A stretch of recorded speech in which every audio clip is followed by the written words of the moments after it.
धन्यवाद। आइए सभी को जय मसीह की। हम उस सर्वशक्तिमान का धन्यवाद करें जो इस सृष्टि का करता है, रचता है, रचनहार है, क्योंकि उसने जगत से ऐसा प्रेम किया, उसने अपना इकलौता पुत्र हम सब के लिए इस क्रूस पर दे दिया और जो कोई उस पर विश्वास करे वो नाश ना हो परंतु अनंत जीवन पाए। मेरे प्रिय प्रभु के लोगों, परमेश्वर का जो पुत्र है वो आप लोगों के लिए संसार में आया और वो मारा गया, वो गाड़ा गया और तीसरे दिन मुर्दों में से जी उठा। लेकिन हम लोग धूर्त हैं, धूर्त यानी चतुर लोग हैं, अहंकारी लोग हैं, घमंड करने वाले लोग हैं। हम जो भी करते हैं उसकी माफी हम नहीं मांगते हैं, क्योंकि हम लोग सब पाप के द्वारा पैदा हुए हैं।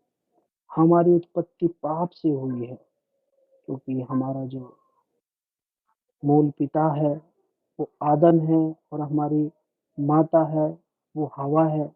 और उन दोनों को जब उस आदम की वाटिका में परमेश्वर ने रखा और उनको आज्ञा दी कि तुम इस वाटिका में से सभी तरह के फल खा सकते हो, लेकिन ये दो पेड़ हैं, तुम इनके फल नहीं खाना। तो इंसान ने बुद्धि और समझ का जो पेड़ परमेश्वर ने खाने के लिए मना किया था और एक जीवन का जो पेड़ था उसको खाने के लिए मना किया था, लेकिन जो हमारी माता है हवा, उसके द्वारा हम सब पाप में हैं। और हम जब तक पाप में हैं तब तक हम अपने पापों का पश्चाताप नहीं करते, हम अंगीकार नहीं करते। क्योंकि यूहन्ना, पहला यूहन्ना 1 और 9 भी हमें बताता है कि यदि हम अपने पापों को मान लें तो वह हमारे पापों को क्षमा करने और हमें सब अधर्म से शुद्ध करने में विश्वास योग्य और धर्मी है। हे मेरे प्रियो, आज हमें अपने पापों का पश्चाताप करना है। वो परमेश्वर का पुत्र इस जगत के लिए संसार में आया ताकि हम पापी ना ठहरे, ताकि हमारे पे कोई दंड की आज्ञा ना आए और हम शुद्ध बन जाए, हम पवित्र बन जाए, हमें क्षमा मिले। क्योंकि पश्चाताप के लिए अनुकूल पहला उपयोग गंभीरता से विचार करने का है। हमें विचार करना चाहिए, क्या हमारे पाप क्षमा हुए हैं या नहीं हुए हैं। क्योंकि पश्चाताप जब हम करते हैं, जब हम अपनी गलतियों को मानते हैं, तो वो जो परमेश्वर है वो हमको क्षमा करता है। पहला हमें पश्चाताप करना है, दूसरा परमेश्वर की दया हम पर होनी चाहिए, और तीसरा स्थान पर परमेश्वर के कष्टदायक नियमों पर विचार करें।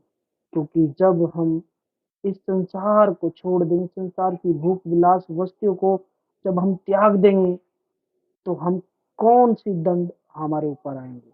क्योंकि अगर संसार में रहते हुए हमने अपने पापों को नहीं माना तो हमें भयंकर पीड़ा मिलने वाली है, जो कि नरक है। ये सत्य है, ये नरक और स्वर्ग है।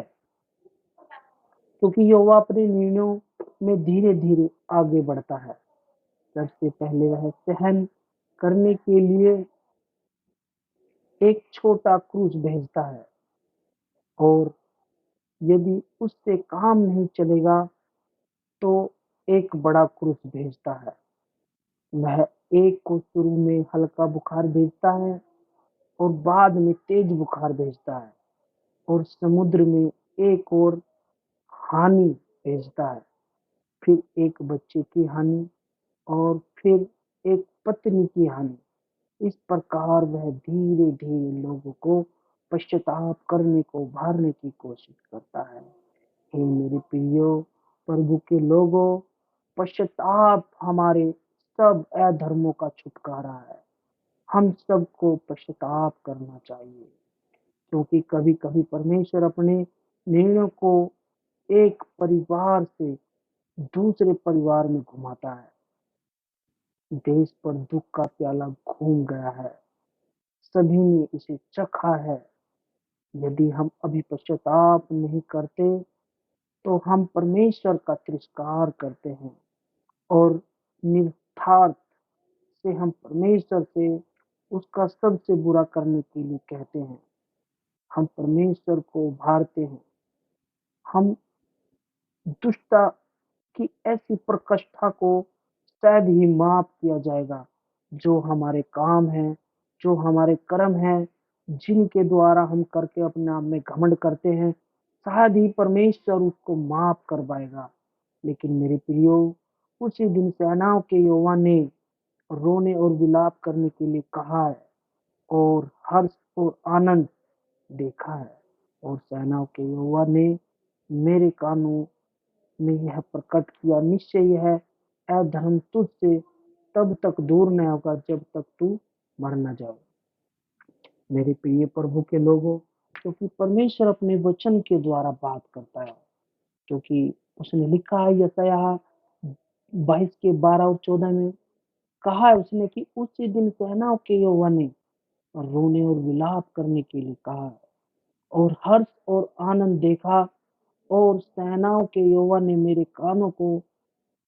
कानों में यह प्रकट किया, निश्चय यह अधर्म तुझसे तब तक दूर न होगा जब तक तू मर न जाए।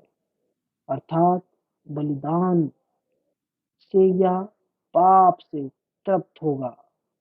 हे मेरे प्रिय प्रभु के लोगों, क्योंकि यदि रोमन लोगों ने एक ऐसे युवक को गंभीर रूप से दंडित किया जो सार्वजनिक आपदा के समय में अपने सिर पर गुलाब के मुकुट के साथ एक खिड़की में खेलता हुआ देखा गया था, तो उन लोगों के लिए कितनी बड़ी सजा होगी जो खुद को दृष्टांत में मजबूत करते हैं और परमेश्वर के फैसले का सामना करते हैं। और एक तूफान में मूर्ति पूजकों नावकों के पश्चात किया जाता है। क्योंकि मेरे प्रियो प्रभु के लोगों, पश्चाताप जब प्रभु का दास योना परमेश्वर की आज्ञाओं से फिरा, परमेश्वर ने उसको कहा कि योना उठ खड़ा हो और नेमने शहर में जा और जो मैं तुझे कहता हूँ वो उनको जाके बता। लेकिन योना ने परमेश्वर की आज्ञा को नहीं माना और वो उसकी आज्ञाओं से फिरा और वो तरसीस को भागने लगा। और जब वो तरसीस को भाग रहा था तब वो एक नाव में चढ़ा और उस नाव के ऊपर परमेश्वर ने प्रचंड आंधी चला दी उस समुद्र के द्वारा। तो वो जो नाव के मालिक थे, जो नाव में थे, वो बहुत ही घबरा गए, बहुत ही डर गए। और फिर उन लोगों ने पश्चाताप किया। वो लोग कांपने लगे, वो हाँपने लगे और वो आपस में गोटियां डालने लगे। वो कहने लगे कि आओ हम देखते हैं कि ये आफत किसके कारण आई है।